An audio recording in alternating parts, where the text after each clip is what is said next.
Kap Hangama presented by Panther Tires, powered by Sparks Mobile and brought to you by Zameen.com. हर पता हमें पता है, और अगर हमें कोई पता अभी फिलहाल नहीं पता है तो वो पाकिस्तानी टीम का सेमीफाइनल तक जो पहुंचने का पता है वो अभी तक नहीं पता है। हमारे एक्सपर्ट्स हमारे साथ मौजूद हैं, सलीम मलिक साहब हमारे साथ मौजूद है, साथ साथ अब्दुल रऊफ साहब। सर जी, आज तो मैच है वैसे इंडिया वर्सेस साउथ अफ्रीका और कहा जा रहा है उसी को डिस्कस करना है, लेकिन कल की जो पाकिस्तान की परफॉर्मेंस थी और जिस तरह से फ़खर ने प्ले किया है, मैं क्योंकि आज काफ़ी दिनों बाद यहाँ पे आया तो मैं चाह रहा हूँ कि थोड़ा सा ना हम उसको टच कर लें, थोड़ी सी उस पर बात कर लें कि क्या ज़बरदस्त परफॉर्मेंस दिखाई है, देर आए दुरुस्त आए। हमारे एंकरों का भी वही हाल है जो पाकिस्तान टीम का हो साहिर के बीमार होने से रोज चेंज हो रहे हैं ना। बिल्कुल ऐसे ही है। अली हमारे साथ पहले को भी जल्दी सेहत दे। बस दुआ करें जी, बेचारे हॉस्पिटल में हैं। देखें यार, कल के मैच की जो आप बात कर रहे हैं, अभी तक कुछ समझ नहीं आ रही कि कौन अगर मगर अभी भी है। क्योंकि कह रहे हैं कि वहाँ जो अगला मैच है इंग्लैंड का, उसका श्रीलंका और जो जिस पे हम डिपेंड कर रहे हैं, रिलाई कर रहे हैं कीवीज के अगले मैच पे और अफगानिस्तान के मैच पे। हाँ, क्योंकि अफगानिस्तान के हमारे पॉइंट्स जो हैं वो सेम हो चुके हैं, तो अब हमें जाहिर है हमने आगे जाना है, तो उसके लिए उनका हारना बहुत ज़रूरी है। बारिश का सुनने में आ रहा है कि वहाँ उस दिन बारिश है, तो आपको पता है दुआएं तो अभी तक बहुत काम कर रही हैं। दुआएं तो वाकई काम कर रही है और यही लग रहा है कि उसी की बदौलत ये जो हमने कल देखा। चले इस पे हम डिस्कशन करते हैं आगे जाके। अभी जरा आ जाते हैं इंडिया वर्सेस साउथ अफ्रीका, आज मैच होने जा रहा है। इंडिया की जो रसाई है सेमीफाइनल में वो तो यकीनी हो चुकी, उनकी जो पॉइंट टेबल पर जब हम नजर डालते हैं तो जबरदस्त तरीके से उन्होंने भाई 7 मैचेस खेले हैं, 7 ही जीते हैं और पॉइंट्स उनके 14 हैं, सबसे ज्यादा पॉइंट्स हैं। जबकि साउथ अफ्रीका जिनके साथ आज उनका मुकाबला होने जा रहा है, 6 मैचेस वो जीते हुए हैं और 12 पॉइंट्स इनके भी हैं।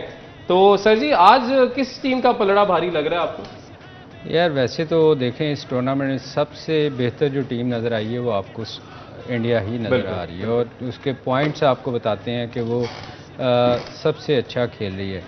साउथ अफ्रीका दोनों मेरे ख्याल क्वालिफाई कर चुके हैं, ऑलमोस्ट क्वालिफाई कर चुके हैं, बाकी टीमें स्ट्रगल कर रही हैं। तो आज का मैच एक मेरे ख्याल उनके लिए शायद इतना वो ना हो कि जैसे हमारा है कि हम सेमीफाइनल के लिए हारने का सवाल ही पैदा नहीं होता, वैसे वाला सूरत हाल नहीं है। मतलब आज मेरा ख्याल वो बड़ा नॉर्मल सा मैच उनके लिए है, और मेरा ख्याल है कि आज हो सकता है इंडिया कोई अपने नए प्लेयर भी खिलाए। अच्छा, मतलब चांसेस होते हैं ना, जब आप क्वालिफाई कर जाते हैं तो फिर आप चांस लेते हैं कि आपके बेंच पे जो स्ट्रेंथ है उसको भी चेक किया जाए। तो मेरा ख्याल हो सकता है कि आज इंडिया चूँकि क्वालिफाई कर गए हैं तो शायद नए प्लेयर्स के ठीक है, आपको लगता है कि हो सकता है कि आज नए प्लेयर्स को चांस दिया जाए। बट वर्ल्ड कप की इस स्टेज पे आके कि ज़ाहिर अब आप सेमीफाइनल में जा रहे हैं, तो आप अपना कॉम्बिनेशन भी जो है वो भी डिस्टर्ब नहीं करना चाहते, और आप चाहते हैं कि वो कॉम्बिनेशन ही जो है वो उसी के साथ आप खेलें, क्योंकि यू डोंट नो कि आगे जाके आपका साउथ अफ्रीका से दोबारा से मुकाबला हो जाए तो उसको फिर अपने कॉम्बिनेशन जो आपने आजमाया होगा हो सकता है आपको चेंज करना पड़ जाए। तो आप कैसे देख रहे हैं जी आज के मैच को? वैसे हेड टू हेड की अगर बात की जाए तो साउथ अफ्रीका का पलड़ा वैसे भारी है इंडिया पे। हाँ, अगर ओवरऑल देखें तो 90 में से 50 मैचेस साउथ अफ्रीका जीता हुआ, 37 इंडिया जीता है। और इस टूर्नामेंट में भी मेरा ख्याल है कि जो दोनों टॉप टीमें आज वो एक दूसरे के खिलाफ कंटेस्ट कर रही हैं, और बड़ा मेरा ख्याल है कि सबसे इंटरेस्टिंग कंटेस्ट होगा कि देखें कि कौन सी टीम को एज हासिल है और फाइनल की दौड़ में कौन सी टीम शामिल होती है, और अगर फाइनल में ये टीमें पहुंच गई हैं तो किसका पलड़ा भारी रहेगा। तो ये बहुत इंपॉर्टेंट क्वेश्चन है, और मेरा ख्याल है कि जो आज का मैच है इसको काफ़ी हद तक वो भी सॉल्व कर देगा। क्योंकि जो साउथ अफ्रीका में मेरा ख्याल है कि एक जो उनका डेफिशिएंसी है कि जब वो सेकंड बैटिंग करते हैं तो बहुत ज़्यादा स्ट्रगल करते हैं। तो आज इंडिया की कोशिश होगी कि पहले खुद बैटिंग करें और एक बड़ा स्कोर पुट करें, और उसके बाद जिस तरह इंडिया की बॉलिंग परफॉर्म कर रही है, जिस फॉर्म में शामी है, जिस फॉर्म में सिराज है, उसके बाद ऑब्वियसली वो है बुमराह है, तो मेरा ख्याल है कि आउटस्टैंडिंग उनकी बॉलिंग है। और ये भी हमने देखा है कि उनके जो पहले जो प्लेइंग 11 था शुरू में वो तो परफॉर्म कर ही रहा था, लेकिन हार्दिक पांड्या क्योंकि अब आउट हो गए हैं वर्ल्ड कप से, उन्होंने जब बेंच अपना यूटिलाइज अप किया, जिस तरह से शामी ने आके परफॉर्म किया, बाकी जो अच्छा परफॉर्म कर रहे थे उनके बॉलर्स उनको भी आउट क्लास कर दिया, उनसे भी अच्छी परफॉर्मेंस। तो ये जब हम इनको देखते हैं, इनकी टीम के बेंच को देखते हैं, कि बेंच की स्ट्रेंथ को देखते हैं, फिर हम अपनी टीम पर नजर डालते हैं कि यार एक नसीम शाह क्या हमारा इंजर्ड हो गया और हमारी टीम ऐसे जैसे बॉलिंग कराना पूरी टीम ही भूल गई, लड़खड़ा सी गई। तो ये स्ट्रेंथ बड़ी मैटर करती है। देखिए, ये मैटर करता है कि आपका जो डोमेस्टिक स्ट्रक्चर है वो कितना स्ट्रांग है। जब तक आपका डोमेस्टिक स्ट्रक्चर या डोमेस्टिक का जो ढांचा है वो स्ट्रांग नहीं होगा आपके पास रिप्लेसमेंट नहीं होगी, क्योंकि जो रिप्लेसमेंट है वो आपकी राइट फ्रॉम द डोमेस्टिक और ग्रास रूट से आती है। अब ये जो कंट्रीज़ हैं जैसे साउथ अफ्रीका है, न्यूजीलैंड है, ऑस्ट्रेलिया, उसके बाद इंडिया है, इनका जो फर्स्ट क्लास का स्ट्रक्चर है और नीचे वाला स्ट्रक्चर बहुत तकड़ा है, इस वजह से इनको प्रॉब्लम नहीं होती। जो इनका बंच है स्ट्रॉन्ग, आप देखें कि वो जो इनके सबसे प्रीमियर ऑलराउंडर थे हार्दिक पांड्या, वो इंजर्ड हुए तो उनको जिसने रिप्लेस किया वो 3 मैचेस में बेस्ट बॉलर हुआ शामी अहमद। इसी तरह जो न्यूजीलैंड के कैप्टन विलियमसन जो उनको रिप्लेस करते हैं विल यंग, वो हर मैच में 50 कर देते हैं। बुमा की जगह जो साउथ अफ्रीका के कैप्टन है हैंड्रिक्स को खिलाते हैं तो वो हर मैच में 70-80 रन कर देता है। हमारा एग्जैक्टली जिस तरह आपने कहा कि एक वो नसीम शाह इंजर्ड हुआ, हम सारा हमारी फास्ट बॉलिंग कोलैप्स हुई।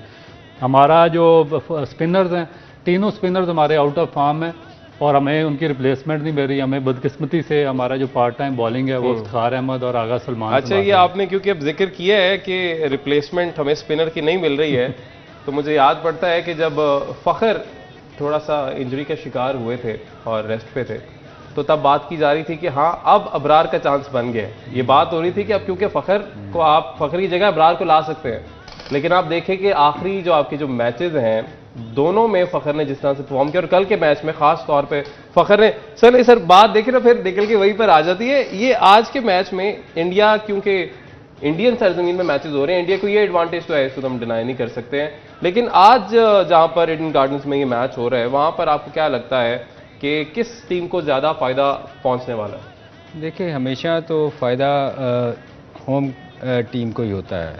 अभी बात कर रहे थे प्लेयर्स की, देखें इंडिया को अगर आप देखें तो वो कभी भी अपने प्लेयर्स जो है ना वो ऐसा नहीं होता कि एक सीज़न में किसी ने स्कोर किया आईपीएल में तो उन्होंने खिला दिया। वो पूरा मौका 2-3 सीरीज़ देखते हैं कि कौन सा प्लेयर खेल सकता है, कौन सी T20 में खेल सकता है, 50 ओवर्स का है या टेस्ट मैच का, वो कभी मिक्स नहीं करते। कल भी रऊफ़ ने बात की थी इस पे।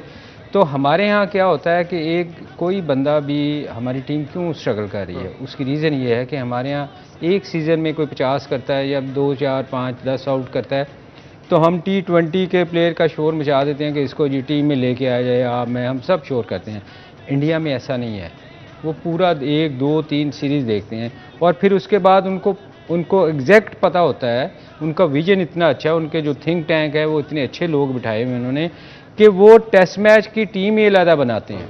आप ये देखें, इनमें से 4-5 प्लेयर ऐसे होंगे रऊफ़ जो तीनों फॉर्मेट खेलते हैं। अदरवाइज T20 को देख लें, 50 ओवर्स देख लें और टेस्ट मैच टोटली चेंज होती है टीम। तो हमारे यहाँ ऐसा नहीं होता। हम क्या करते हैं, तीनों में एक ही टीम लेके चल रहे होते हैं। फिर कुछ काफ़ी दिनों से बात भी चल रही थी, यारी दोस्तियाँ भी चलती हैं। यारी दोस्ती के अलावा और भी बड़ी वैसे चीज़ें आ गई थी, वो भी हो सकता है यहाँ पे ऑब्वियसली डिस्कस हुई होंगी। मैं क्योंकि काफ़ी दिनों बाद आया हूँ तो सर इसके डिस्कशन जो है आगे लेकर चलेंगे। और जाहिर है इंडिया वर्सेस साउथ अफ्रीका एक बड़ा मैच, दोनों टॉप टीम जो है वर्ल्ड कप के इस वक्त पॉइंट्स टेबल पर उनका मैच है, उसको भी डिस्कस करना है। साथ साथ डोमेस्टिक स्ट्रक्चर की क्योंकि बात की है तो वहाँ पे तो वो खेलते हैं उनके प्लेयर्स, मगर हमारे प्लेयर्स से जब बात की जाती है तो वो क्या जवाब देते हैं आगे से, इस पर बात करेंगे ब्रेक के बाद।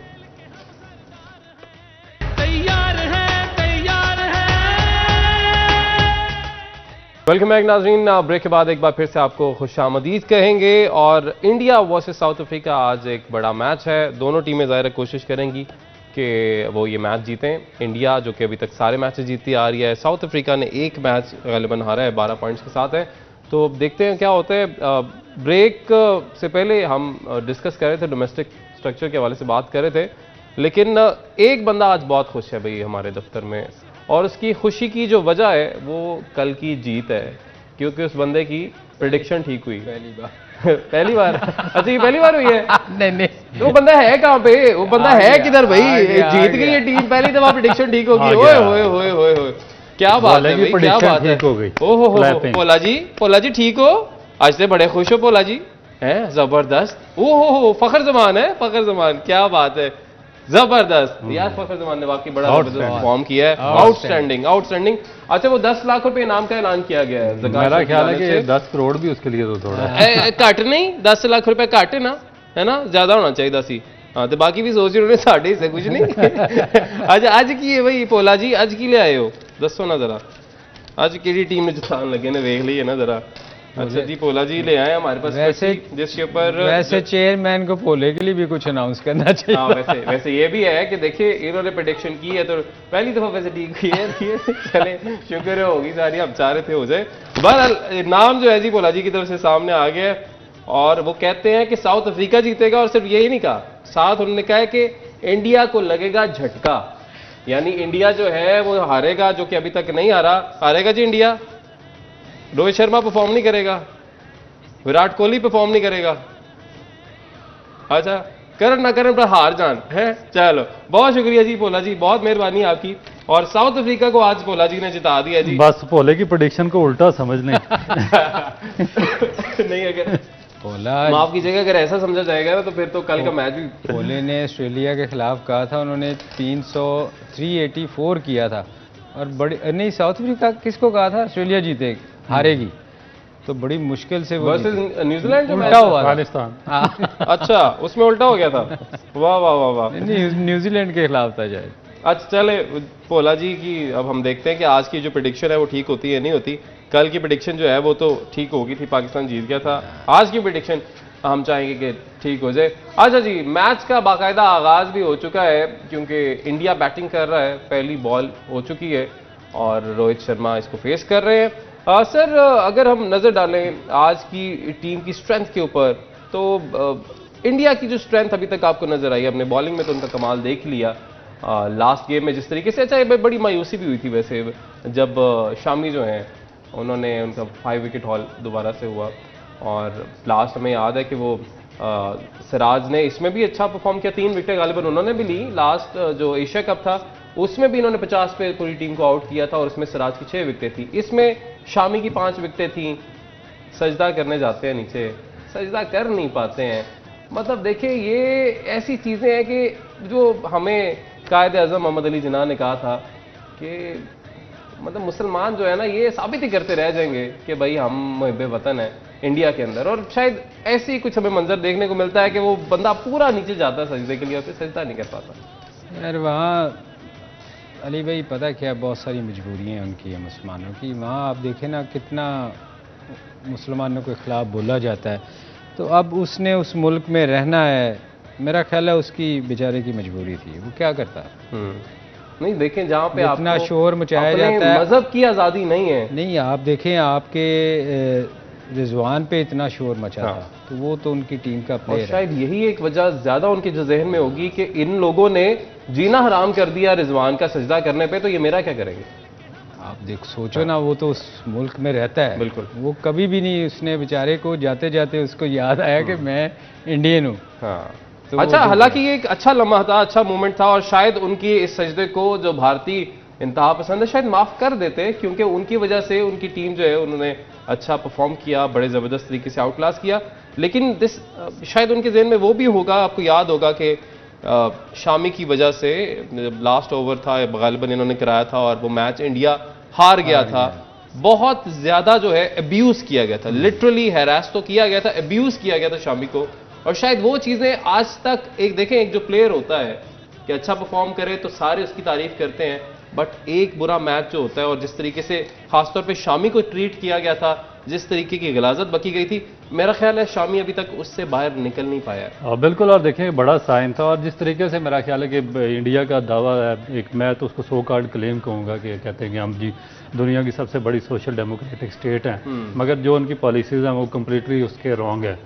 और उसके मुतजाद इसलिए हैं कि आप देखें कि जितनी भी माइनॉरिटीज़ हैं वहाँ पे, सिर्फ मुसलमान नहीं बाकी माइनॉरिटीज़ भी बड़ी सीरियसली सफ़र कर रही हैं इंडिया में, और रोज़ाना की बेस पे जो वाक़यात वहाँ पर सामने आते हैं।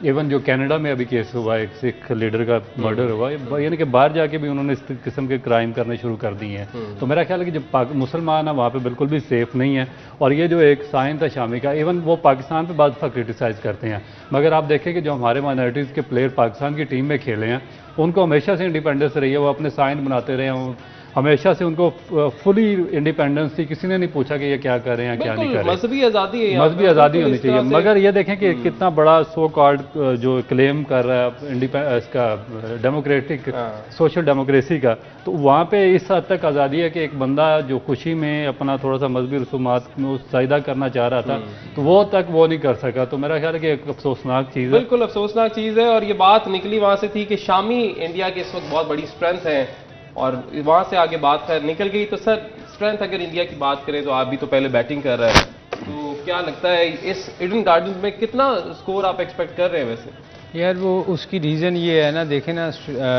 अभी तक जितने भी मैचेस हैं उनमें 2 मैचेस ऐसे आए जहां साउथ अफ्रीका मेरे ख्याल काफ़ी स्ट्रगल किया उसने सेकंड बैटिंग में। तो मेरे ख्याल इंडिया वह टीम ऐसी है जो हर चीज़ को देखते हुए वो डिसीजन करती है। तो उनको पता है कि ये सेकंड इनिंग में इनसे स्कोर नहीं होता। एक दफ़ा हमने अगर स्कोर लगा दिया, अच्छा स्कोर कर दिया, तो साउथ अफ्रीका के लिए बड़ी मुश्किल होगी। तो ईडन गार्डन तो एक ऐसी ग्राउंड है जहां बॉल अगर एक दफ़ा आगे आपसे निकल जाए ना तो उसकी आउटफील्ड बहुत तेज़ है। तो मेरा ख्याल है बड़ा स्कोर आप एक्सपेक्ट कर रहे हैं? देखें इंडिया की जो फॉर्म है उसको देखते हुए तो लगता है कि इंडिया का एक भी बैट्समैन अगर खड़ा हो गया तो बड़ा अच्छा खासा स्कोर करेगा। और जो कंसिस्टेंसी है इंडियन टीम की जो इस टूर्नामेंट में खास तौर पे हमने देखी है वो बड़ी ज़बरदस्त रही है कि मतलब सारे मैचेस अभी तक अपने जीतते आ रहे हैं। लेकिन बॉलर्स को अगर हम साउथ अफ्रीकन बॉलर्स की बात करें राव भाई, कितना एडवांटेज आज आपको लग रहा है कि हो सकता है, या स्पिनर्स को ज़्यादा फायदा यहाँ पर होगा? देखिए जो ईडन गार्डन की पिच है उस पर जो अर्ली ऑन थोड़ा सा मॉइस्चर होता है, क्योंकि बाद में अगर जब दिन में तो उसका टेम्परेचर काफ़ी ज़्यादा होता है, मगर क्योंकि लेट कवर्स उठाते हैं तो थोड़ा सा मॉइस्चर होता है। पहले कोई 10 ओवर्स में जिस तरह जॉनसन है India south African fast bowler है, या नगीडी या रिबाडा, ये हल्का सा एडवांटेज ले सकते हैं। मगर ये ग्राउंड रोहित शर्मा के लिए बड़ा फेवरेट ग्राउंड है। उसने ओडीआई क्रिकेट की सबसे बड़ी इनिंग इसी ग्राउंड में खेली हुई है। जहाँ तक आपने बात की है कि इनके जो मेरा नहीं ख्याल के बाद में कोई इतना ज़्यादा इनको सपोर्ट होगी जो उनके फास्ट बॉलर्स हैं। इनिशियल ओवर्स में अगर अर्ली विकेट नहीं लेते हैं तो ये बड़ी इनिंग खेलने में कामयाब हो जाएंगे। मगर सेकंड टाइम एक बात याद रखिएगा, जब क्योंकि यहाँ पे जो लोएस्ट टेम्परेचर है वो 23 तक जाता है, तो उसमें ड्यू फैक्टर डेफिनेट इन्वॉल्व होगा। और जिस तरीके की बॉलिंग कर रहे हैं सिराज, बुमराह और वो शामी, और वो स्ट्रगल करते हैं, और वो जो साउथ अफ्रीकन है वो सेकंड टाइम बहुत ज़्यादा स्ट्रगल करते हैं। तो मेरा ख्याल है कि बहुत ही टफ होगा, जितना भी ये टारगेट करेंगे उसको चेज करना साउथ अफ्रीका के लिए आसान नहीं होगा, बहुत मुश्किल हो जाएगा। चलें किसी हद तक प्रेडिक्शन भी वैसे आ गई है, प्रेडिक्शन बाकायदा लेंगे आपसे, लेकिन अभी एक ब्रेक का क्योंकि कहा जा रहा है और आपकी एक बात भी बीच में रह गई है, तो ब्रेक लेते हैं जी। ब्रेक के बाद वापस आते हैं।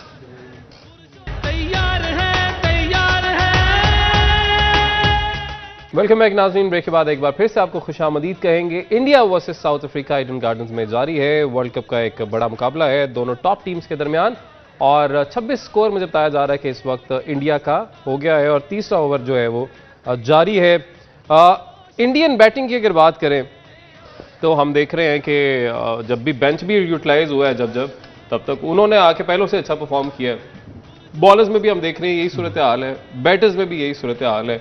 तो बैटिंग इंडिया की इस वक्त आप कैसे करेंगे उसे? देखिए इंडिया की जो बैटिंग है वो शुरू से ही वर्ल्ड क्लास रही है, और अभी भी देखें रोहित शर्मा इसमें हैं, कोहली हैं, और उसके बाद जो शुभमन गिल हैं, उसके बाद केएल राहुल हैं, आउटस्टैंडिंग बैट्समैन। ना सिर्फ इंडिया में बल्कि ऑल ओवर द वर्ल्ड इनकी एक रिकग्निशन है। मगर असल चीज़ ये है कि जब आप पे प्रेशर पड़ता तो उस टाइम पे कौन परफॉर्म करता है। उसमें जो 2 बड़े नाम हैं, एक तो इसका कोहली का, विराट कोहली, और दूसरे केएल राहुल।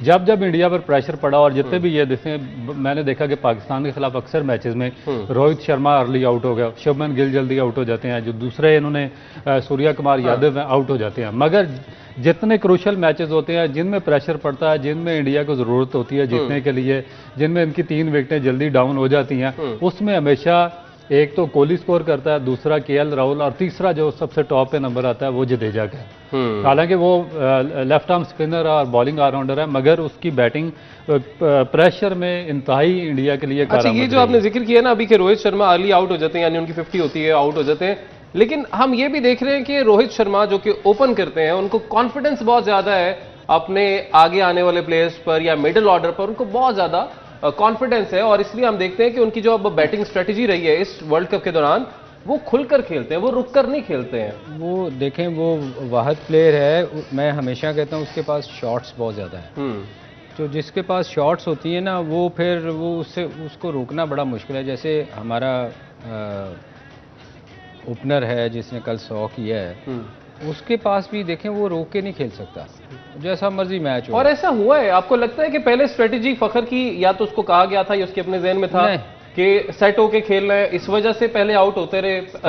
फखर को आप जो मर्जी कह लें, नहीं रोक सकते। फखर ने अपनी गेम खेलनी है क्योंकि वो खुल के खेलता है। इसी तरह रोहित शर्मा जो है ना, इसको आप कैसे भी विकेट हो, आसान हो मुश्किल हो, इसने जाके अपनी शॉटें खेलनी है और ये खेलता है। और अब जैसे जो भी आप बात कर रहे थे कि रऊफ ने 3 बंदों का जिक्र किया, विराट और शुभमन गिल और नहीं उसका राहुल का। अच्छा, राहुल। इनको आप देखें, ये वो प्लेयर हैं जो रेगुलर इंडिया की तरफ से टेस्ट मैचेस खेलते हैं। और जब आप टेस्ट मैच खेलते हैं ना, तो जब आप प्रेशर पड़ता है ना, तो उसके बाद आपको पता होता है कि इनिंग कैसे बिल्ड करनी है। इसलिए इन्होंने बड़ी बैलेंस टीम रखी हुई है। ये तेज़ खेलते भी हैं और जैसे ही अगर कभी कहीं विकेटें गिरती हैं, अब विराट को अगर आप देखें, विराट हमेशा आप सिचुएशन के हिसाब से खेलता है। तो कभी ये नहीं करता कि अगर ज़रूरत है तेज़ खेलने की तो आके वो ठक्का लगाएगा। वो अगर ओपन स्टैंड अच्छा लग गया तो आके तेज़ खेलता है। बिल्कुल। और वाकई में अच्छा प्लेयर वही है जो कि प्रेशर में भी अच्छा परफॉर्म करे। और इसमें डेफिनेटली, जिसने आपने भी सबसे पहले विराट का नाम लिया, मैं भी विराट के नाम लूंगा कि इंडिया पाकिस्तान जैसा टाकरा क्यों ना हो और कोई परफॉर्म करे ना करे, हम देखते हैं विराट कोहली जो है परफॉर्म करते हैं। अच्छा, ये बैटर्स की कारकर्दगी की क्योंकि आपने बात की है ना, तो मुझे वहां से ना इफ्तिखार याद आए हैं। इफ्तिखार इसलिए याद आ गए क्योंकि तो हमारे हिटर भी और आजकल हमारे स्पिनर भी बने हुए हैं, तो उनकी गुफ्तगू थोड़ी पुरानी बात होगी ये 2-3 दिन, लेकिन आपने सुनी होगी। वो कहते हैं बिरयानी को लेकर उन्होंने गुफ्तगू की थी। वो गुफ्तगू उन्होंने ये की थी कि यार ये बिरयानी का कोई मसला नहीं होता, देखिए जब हम हारते हैं तो आप हमारी बिरयानी के पीछे पड़ जाते हैं, लेकिन जब हम जीतते हैं तभी तो हमने बिरयानी खाई होती है। तो ये उन्होंने एक स्टेटमेंट दी है। लेकिन देखिए, इससे ठीक है, मजाक की हद तक तो ठीक है, लेकिन सीरियसनेस डाइट प्लान को लेके एक एथलीट की होनी नहीं चाहिए। वैसे देखिए, हमारा कल्चर ऐसा है कि हम किसी भी चीज को एक्सेप्ट नहीं करते ना। सब कॉन्टिनेंट में इंडिया भी आता है, विराट कोहली वगैरह का उठा के देखे ना, बिरयानी से नहीं रह सकते। देखिए उसमें मैं बताता हूँ, जो इंडियन कल्चर बहुत चेंज हो गया। अब हमारे दिमाग में वही इंडिया जो आज से 60 साल पहले हमारे साथ चल रहा था, लेकिन पिछले एडवांस हो गए। अगर पिछले 15-20 साल उठाकर देखें ना, तो उन्होंने बहुत ज्यादा प्रोग्रेस किया। उन्होंने अपना कोचिंग स्टाफ बाहर से मंगवाया था, न्यूट्रिशन उनके बाहर के थे, जो उनके बायोमैकेनिक एक्सपर्ट थे वो सारे उन्होंने बाहर से मंगवाए। हमारे देखिए, हमारे एक्सेप्ट करने को तैयार, क्योंकि ये कल्चर आपने फ्लोरिश करना होता है right from the grass root. जब आप बच्चों को एजुकेट इस लेवल पे करना शुरू हो जाएंगे ना, अंडर 16 लेवल से, तो फिर वो आस्ता आस्ता इसके साथ परवान चढ़ेंगे और वो यूज टू हो जाएंगे।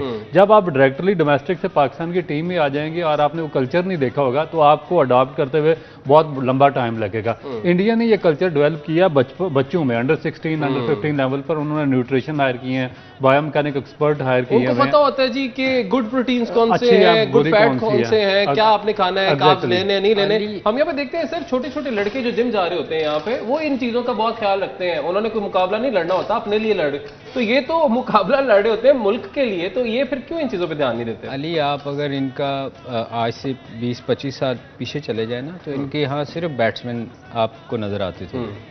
फास्ट बॉलर बड़े कम थे, कपिल देव थे, या कपिल के अलावा मुझे कोई फास्ट बॉलर दिखा दे उनका जो आपको नजर आया हो, क्योंकि वो उनका वो खाते ही वही थे, दाल वगैरह ना, वो चीजें सब्जियां खाते थे, गोश्त की तरफ जाते ही नहीं थे। मगर अब बहुत चीजें चेंज हो गई।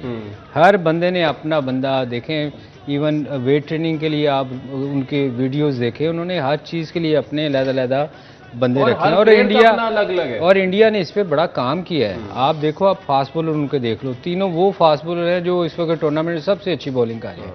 क्यों है? इसलिए कि उन्होंने उस पर काम किया है। वो इंडिया, आप देखें, आप अभी बात कर रहे थे ना कि 50 मैच साउथ अफ्रीका ने जीते हैं, मगर बात यह है कि टूर्नामेंट में जो टीम वही अच्छा खेलती है जो उस टूर्नामेंट में बेहतर खेल रही हो। तो इस वक्त आपको टीम इंडिया की, बेशक उन्होंने 50 मैच जीते हैं, मगर इस वक्त जो टीम अच्छा खेली है वो इंडिया इस टूर्नामेंट में सबसे अच्छा खेली। अच्छा, प्रेडिक्शन आज का मैच कौन जीतेगा? यार मुझे देखें, इंडिया लग रही है बेहतर टीम। लग रही है।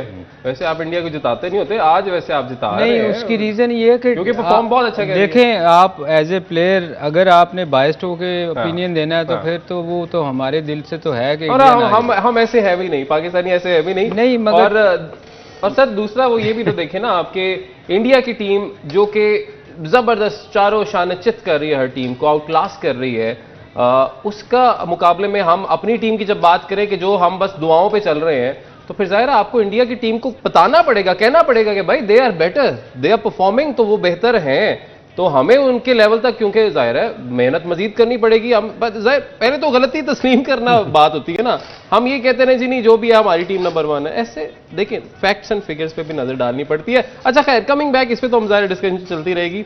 डोमेस्टिक की बात हो रही थी, वो बीच में रह गई। हमारे कुछ प्लेयर से पूछा गया, वो कहते हैं जी कि हमारी तो कि डोमेस्टिक खेलें आप, वो कहते हैं जी हमारी तो T10 T20 कमिटमेंट्स हैं, हम तो डोमेस्टिक खेल नहीं सकते। तो सर ये तो हाल है आपके डोमेस्टिक का, क्या सर ये मैं आपको बता दूं, ये डोमेस्टिक का हाल नहीं है। जब आपकी क्रिकेट बोर्ड कमज़ोर होता है ना, जब आपकी मैनेजमेंट कमज़ोर होती है, तो फिर प्लेयर पावर बन जाती है, फिर प्लेयर इस तरह की हरकतें करते हैं, क्योंकि जब भी आप लूज पोल देंगे ना प्लेयर्स को, तो वो फिर मनमानी करेंगे। और उसके बाद फिर जो सबसे बड़ा डिजास्टर ये हो रहा है कि आपकी डोमेस्टिक का जो ढांचा है बिल्कुल नीचे से नीचे जाई जा रहा है। आप उसको वैल्यू देने को तैयार नहीं है। आपके बड़े प्लेयर एक वजह है कि प्लेयर इस तरफ नहीं आना चाहते अब। नहीं, प्लेयर इसलिए नहीं आना चाहते कि हमारा बोर्ड वीक है। ये लोग दिहाड़ी लगाने आते हैं सारे, इनका काम ही कोई नहीं है पाकिस्तान क्रिकेट को सही करने का। एक बहुत बड़ा मसला है कि आपके यहाँ पे एक सिलेक्टेड जो नुमाइंदे वो बैठे, सिलेक्टेड नुमाइंदे, और म्यूजिकल चेयर चाह रही है, कभी वो आ गया, कभी 3 महीने के लिए वो, 4 महीने के लिए वो आ गया। इनका जो लॉन्ग जो एक विजन होता है ना, जो किसी चीज को ठीक करने वाला होता है, वो है ही नहीं। अब देखिए अगर ये एक रूल एंड रेगुलेशन बना दें कि भाई कोई प्लेयर पाकिस्तान टीम में बगैर डोमेस्टिक क्रिकेट खेले सेलेक्ट नहीं हो सकता। आपके प्लेयर टीवी पर बैठे हुए हैं, 2-2 महीने की उनकी कमिटमेंट है, आपका टॉप का जो domestic structure first class cricket चल रही है उसको वो निगलेक्ट कर रहे हैं, और आपका मीडिया और आपकी लॉबिंग और आपके एक्स क्रिकेटर उनके लिए लॉबिंग कर रहे हैं। लॉबिंग क्या कर रहे हैं, इसको पाकिस्तान की टीम ही होना चाहिए। जो टीवी पे बैठा हुआ जो निगलेक्ट कर रहा है आपके डोमेस्टिक को, पाँव के तले रौंद रहा है, कह रहे हैं जी इसको पाकिस्तान की टीम ही होना चाहिए, इसको पाकिस्तान का कप्तान बना दो, इसको फलाने फॉर्मेट में डाल दो, इसको ये कर दो। अब देखिए कि मेरा ख्याल है पाकिस्तान क्रिकेट बोर्ड को एक स्ट्रांग पैरामीटर सेट करने पड़ेंगे कि जो प्लेयर डोमेस्टिक आपका नहीं खेलेगा उसका किसी सूरत में सिलेक्शन नहीं होगा पाकिस्तान टीम में। लेकिन वही बात है ना कि फिर वो प्लेयर कहते हैं जी कि ठीक है ना करें, हम T10 और T20 और पता नहीं अब कौन सी नई लीग्स आ रहे हैं, वो तो हम खेल ही रहे हैं, पैसा कमा रहे हैं। बट बात फिर वही है कि जिस मुल्क ने आपको स्टार बनाया, आप उस मुल्क के साथ क्या कर रहे हैं, आप उस मुल्क को वापस क्या दे रहे हैं, कि आपके लिए अब कौमी जिम्मेदारी जो है वो अब प्रायोरिटी नहीं रही है। तो जाहिर है जो डोमेस्टिक खेलना वो भी कौमी जिम्मेदारी है, लेकिन आप कहते हैं कि अब मैं क्योंकि एक नाम बन गया हूं तो मैं बस अपने पैसे कमाऊं और अपने लिए कुछ ना कुछ कर लूं।